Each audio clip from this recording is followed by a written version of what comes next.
Tema firman Tuhan, taat dan menderita adalah syarat mutlak untuk dimuliakan Tuhan.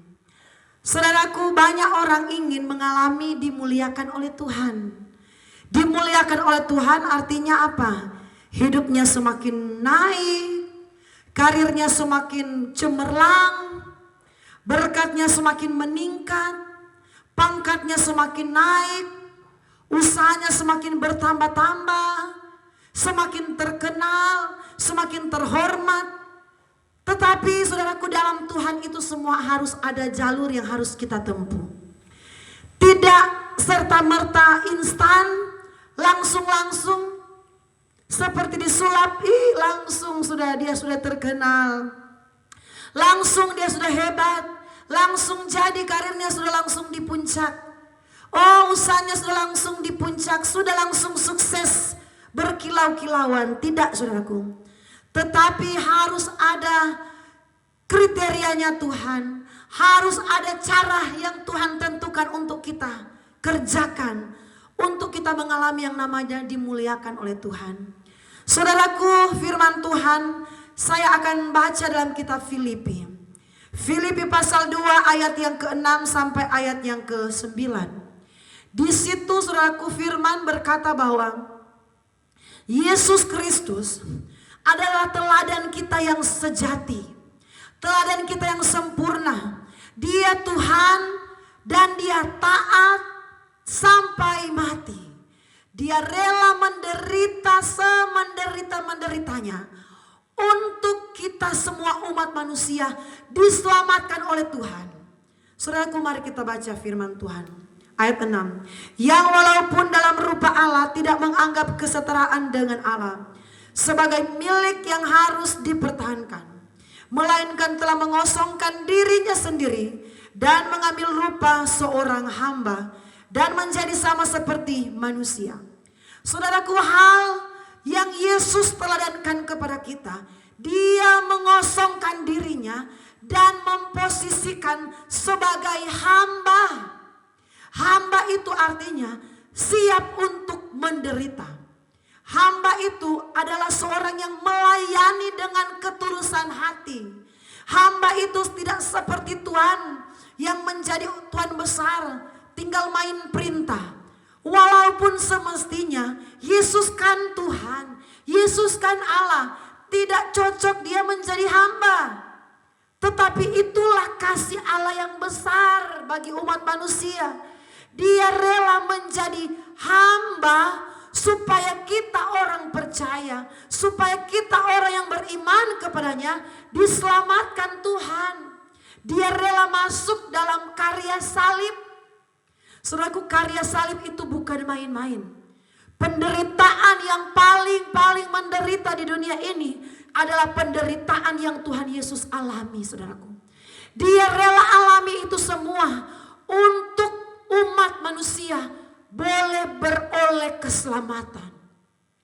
Jadi kalau orang Kristen mau-maunya langsung di atas, oh tunggu dulu saudaraku. Kita harus belajar dari Yesus. Kita harus menjadikan Yesus sebagai teladan yang sempurna dalam hidup kita. Mari kita baca selanjutnya. Ayat yang ke-8. Dalam keadaan sebagai manusia ia telah merendahkan dirinya dan taat sampai mati di kayu salib. Ayat 9.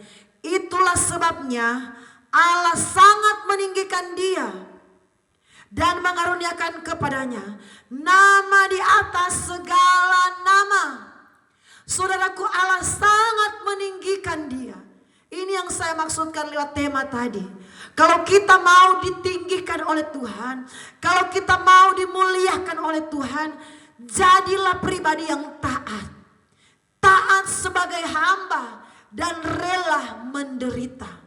Saudaraku, kami dalam pelayanan, kami belajar yang namanya mengucap syukur dalam setiap penderitaan. Saudaraku, kami melayani sampai saat ini sudah ada 19 tahun kami melayani pekerjaan Tuhan. Dan kami melayani jemaat yang Tuhan percayakan untuk kami gembalakan. Kami memulai dari yang namanya perintisan. Tidak langsung-langsung sudah ada bangunan gereja, tidak langsung-langsung sudah ada jemaatnya. Tidak, saudaraku, melayani dari nol, melayani dengan penuh penyerahan kepada Tuhan, penuh penyerahan dalam doa. Karena ketika kami datang tidak ada jemaat, saudaraku. Kami datang tidak bawa modal, uang dari kampung. Kami latar belakang orang tua yang apa adanya, petani dari kampung. Jadi waktu kami baru menikah, orang tua tidak kasih modal. Oh, karena kamu mau pergi melayani di Papua, di Jayapura, ini modal kamu 500.000, 1 juta. Tidak ada, saudaraku.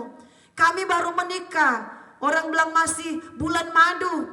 Kami rela tinggalkan keluarga karena kami mau ikut dalam penderitaan Kristus. Menjadi gembala bukan menjadi gembala instan-instan, langsung berdiri di atas jemaat yang banyak. Tetapi kami harus melewati yang namanya pembentukan dari Tuhan. Pembentukan itulah yang membuat Tuhan akan meninggikan hidup kita, saudaraku. Kalau kita tidak dibentuk melalui pembentukan Tuhan, yaitu ketaatan, yaitu menjadi hamba, yaitu dalam penderitaan, Tuhan tidak akan sembarang-sembarang angkat orang yang tidak siap dalam penderitaan yang sesuai kehendak Tuhan. Ayat yang selanjutnya, saudaraku, ayat yang ke-9, itulah sebabnya Allah sangat meninggikan dia dan mengaruniakan kepadanya nama di atas segala nama. Ayat 10, supaya dalam nama Yesus bertekuk lutut segala yang ada di langit dan yang ada di bumi dan yang ada di bawah bumi. Saudaraku, betapa besarnya kemuliaan yang Yesus terima. Tuhan berkata, sehingga semua yang ada di langit, yang ada di bumi, yang ada di bawah bumi bertekuk lutut. Jadi dalam arti taat di bawah kekuasaan Yesus. Karena Yesus sudah dimuliakan oleh Bapa di surga.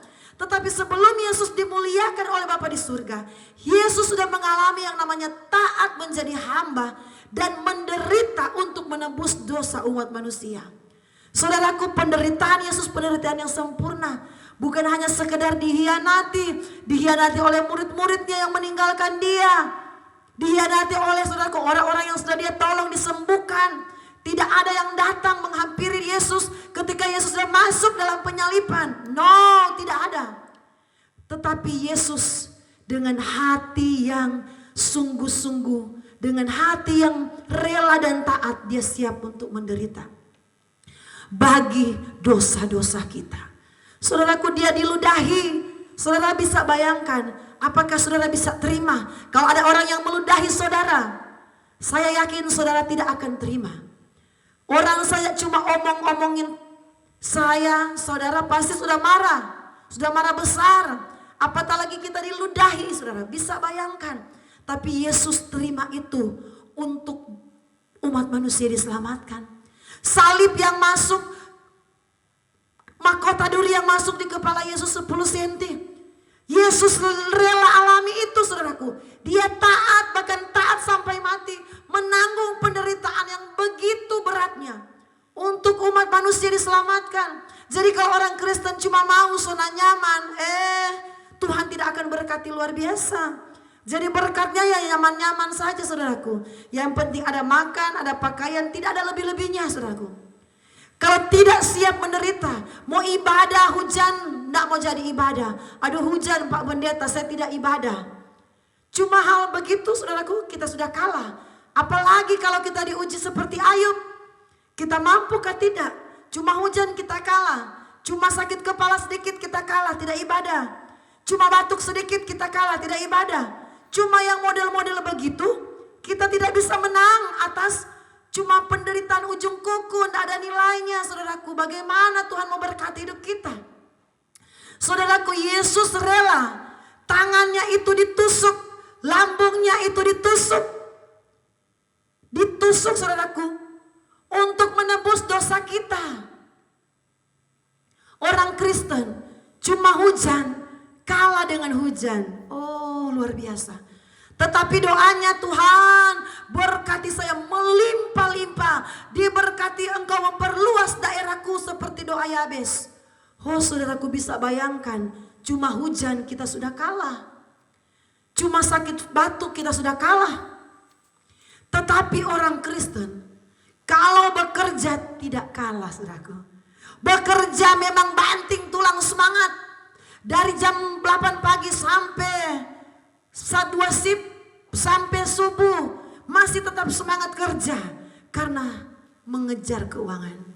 Tetapi saudaraku, untuk rela menderita ini tidak semua orang. Saudaraku, kalau mau dipromosikan Tuhan harus rela menderita. Kalau mau diangkat Tuhan harus siap pikul salib. Saudaraku, kami melayani, kami rela menderita, memulai pelayanan jalan kaki. Kami rela menderita, kami jalan kaki cuma pakai payung, apalagi di Jayapura cukup panas. Kami rela, saudaraku, melayani, cari jiwa, berdoa. Itu yang kami lakukan, doa semalaman, doa puasa. Karena kami belum ada jemaat pada waktu itu, tahun 2006 kami ada di Jayapura. Tetapi kami mau praktekkan namanya menderita dalam Tuhan. Tidak, saudaraku, tunggu-tunggu, oh nanti ketika ditempatkan harus sudah di sidang yang besar. Kami belajar menderita, kami belajar beriman. Ketika ada bangku-bangku yang masih kosong, saudaraku, kami praktekkan iman waktu belum ada jemaat. Kami atur kursi-kursi yang kosong. Saya dan Bapak Gembala datang menumpangkan tangan kursi-kursi yang kosong itu. Kami berkhotbah, saya main gitar, saudaraku, belum ada jemaat. Suami saya Bapak Gembala yang berkhotbah. Gantian, saudaraku, saya WL, Bapak Gembala jadi jemaat. Tidak ada jemaat di kursi-kursi, belum ada jemaat. Tetapi kami tetap taat, saudaraku. Kami tidak tinggalkan pelayanan walaupun kami belum ada persembahan waktu itu. Orang tua tidak kasih modal, saudaraku. Bahkan kami hanya dapat 25.000 dari pengurus daerah kami oleh-oleh sebelum mereka kembali ke Nabire. Kami dapat oleh-oleh 25.000. Itulah 25.000 yang kami atur sedemikian rupa tahun 2006 untuk kami pakai hidup melayani. Saudaraku, orang yang mau dimuliakan Tuhan taat dan siap menderita, saudaraku. Orang yang mau dipromosikan Tuhan taat dan siap menderita, saudaraku. Jangan kalah. Kalau pekerjaan dia luar biasa, dia bekerja full time. Kalau untuk Tuhan jangankan setengah-setengah, di ujung kuku pun tidak, saudaraku. Saudara belajar dari kisah Yusuf, dia tidak langsung, saudaraku, langsung jadi pemimpin. Banyak tahap-tahapan yang Tuhan izinkan dia harus lewati, saudaraku. Belajar dari Ayub, tidak langsung hidupnya dipulihkan. Kembali Tuhan memberikan apa yang ada padanya. Dia harus masuk dulu dalam jalurnya Tuhan, yaitu prosesnya Tuhan, tidak langsung. Tetapi orang yang masuk dalam jalurnya Tuhan, prosesnya Tuhan, kalau dia bisa sabar, bisa taat, menderita bersama dengan Tuhan, Tuhan muliakan hidupnya. Tuhan angkat hidupnya. Saudaraku, mari siap menderita, pikul salib. Kalau cuma sakit sedikit, tetap melayani Tuhan, tetap mencari Tuhan, supaya engkau diangkat Tuhan, dimuliakan Tuhan. Tuhan Yesus memberkati.